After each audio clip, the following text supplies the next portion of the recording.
Bona tarda.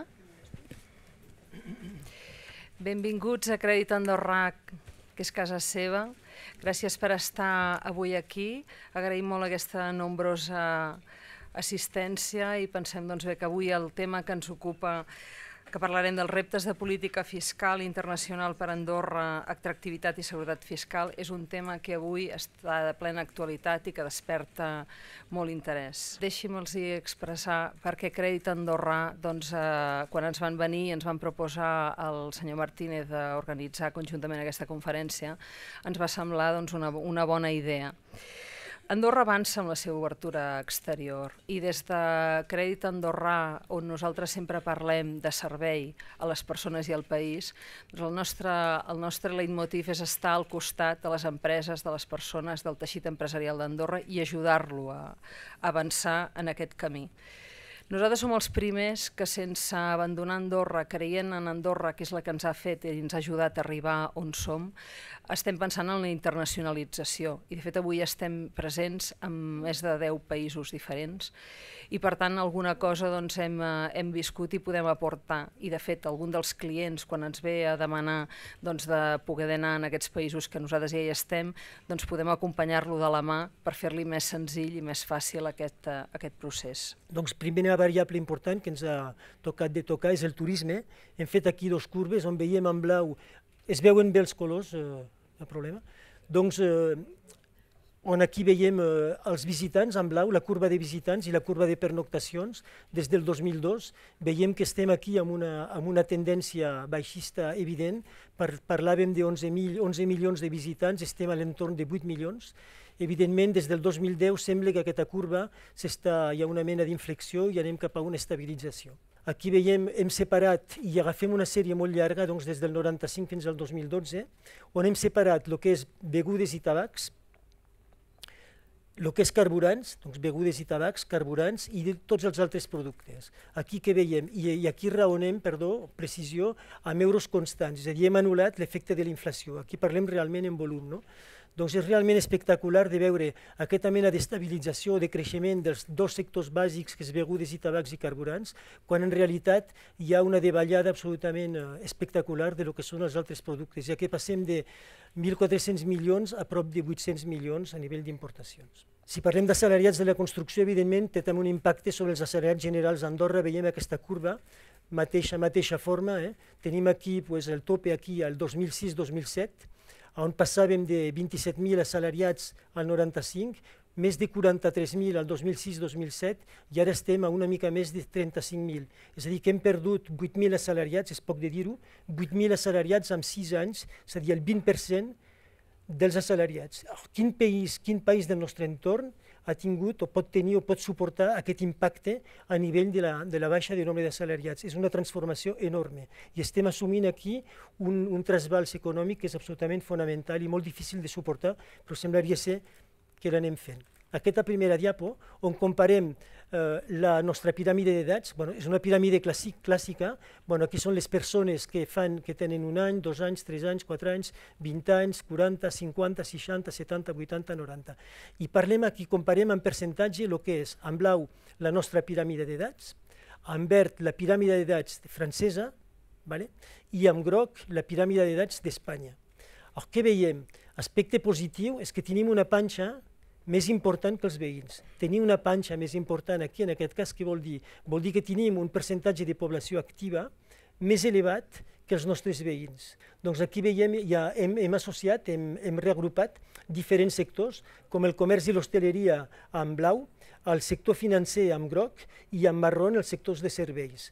Doncs aquí veiem comerç i hostaleria ha arribat a aquest tope cap allí al 2008 i després de ballada. Sempre parlo amb euros constants, és a dir, eliminant l'efecte de la inflació. Doncs el comerç aquí, que a partir del 2008-2009 baixa en valor absolut, el sistema financer que segueix creixent, el sector de serveis que ha crescut molt ràpidament fins al 2006, essencialment alimentat per els serveis immobiliaris. Veieu que a partir del 2006 els serveis immobiliaris han desaparegut, en tot cas, han disminuït molt, però malgrat tot el sector de serveis es manté perquè és un sector realment dinàmic que respon a una necessitat en tot cas actual. Veiem en verd el sector de la construcció, com ja hem dit abans, aquest tope que hi havia el 2006 i en valor una davallada. Parlàvem de 400 milions d'euros fa 6 anys i ara hem baixat a la meitat, de l'ordre de 200 milions d'euros. Aquí, si veiem sempre en la línia dels ingressos de l'Estat i sempre parlant amb euros constants, veiem aquí aquesta tendència. Doncs aquí parlem d'un creixement en una primera fase, a partir del 2007-2008 de creixement, però bueno, en les grans línies una sèrie d'estabilitat a nivell dels ingressos de l'Estat. Si mirem l'estructura fiscal, que és algo important sobre el qual després parlarem, i que analitzem en termes de comparatiu internacional, veiem aquí, comparem Espanya, França i Europa, dels 27, i Andorra. Aquí que ressalta, en vermell que tenim els ingressos de l'Estat que provenen del capital o de la renda, d'impostos sobre capital o renda. Fixeu-vos que el conjunt europeu és de l'ordre del 20, nosaltres estem només al 6. El que és del treball, bàsicament cotitzacions socials. Europa està a l'entorn de 51, nosaltres estem a 38. I finalment, aquest punt que és realment espectacular, el que són els impostos de fet de consum, però bàsicament impostos indirectes, Europa està al 29, nosaltres estem al 56.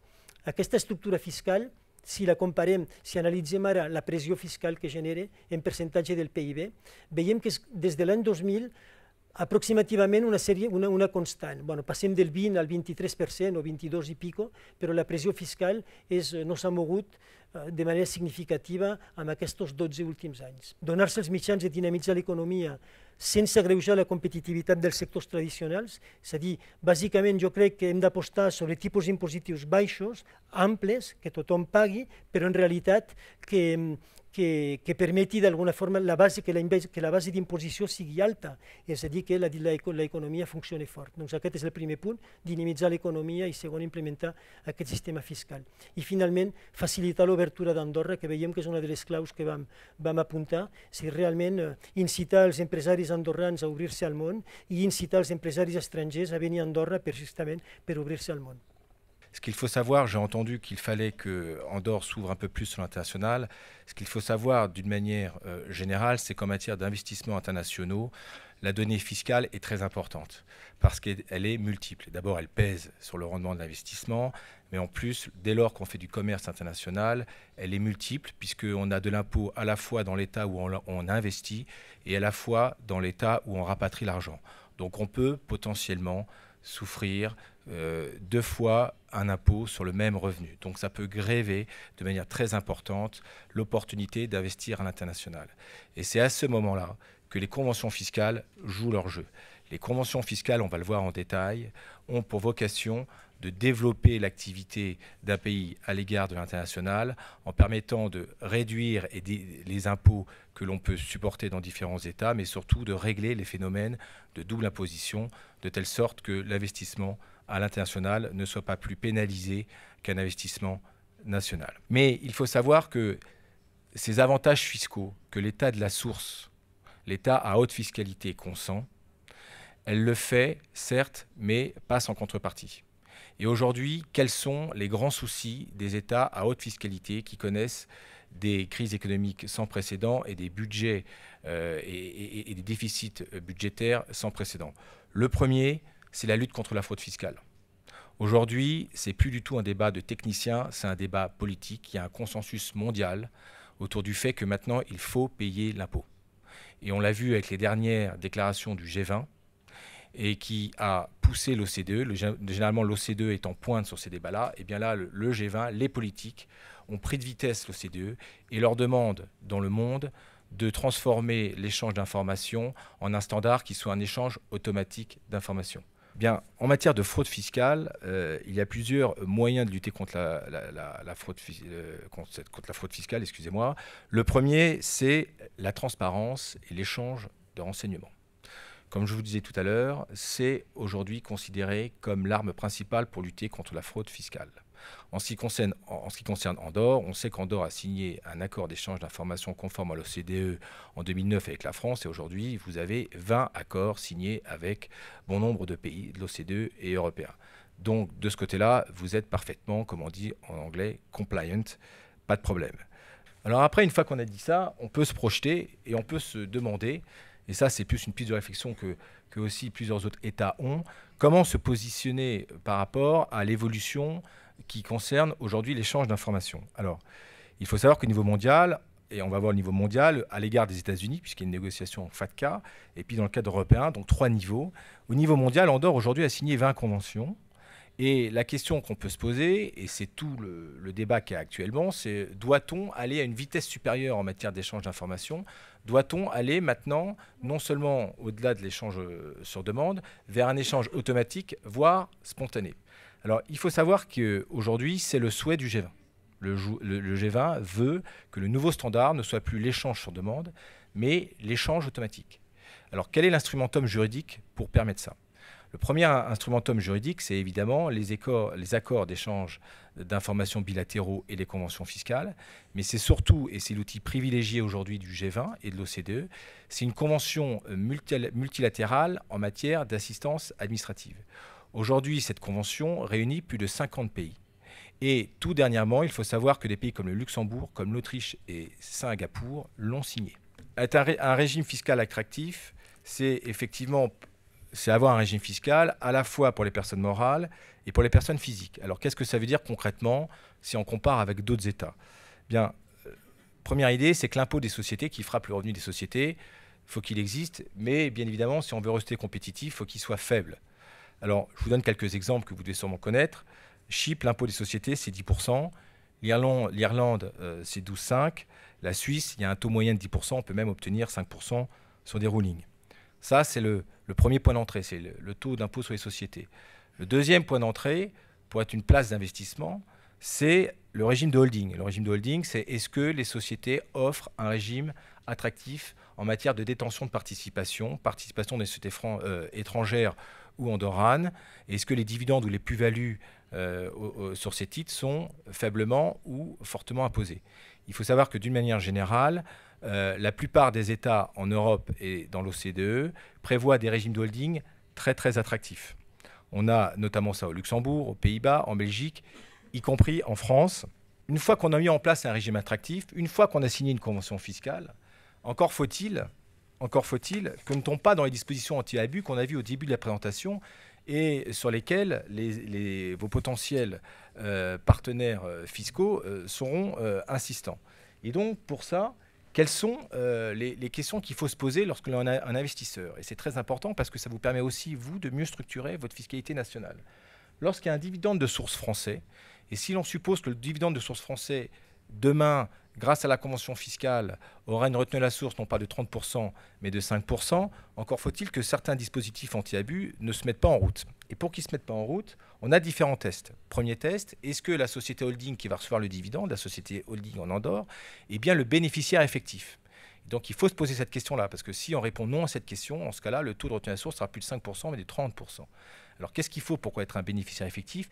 Il faut une véritable substance opérationnelle, il faut des bureaux, il faut des gens, et il faut une consonance économique de la société. Il faut qu'elle tourne économiquement en Andorre. Il ne faut pas simplement que ça soit un conduit, comme on dit, qu'elle perçoive le dividende et qu'elle le reverse. Donc il faut l'avoir en tête quand vous structurez votre fiscalité.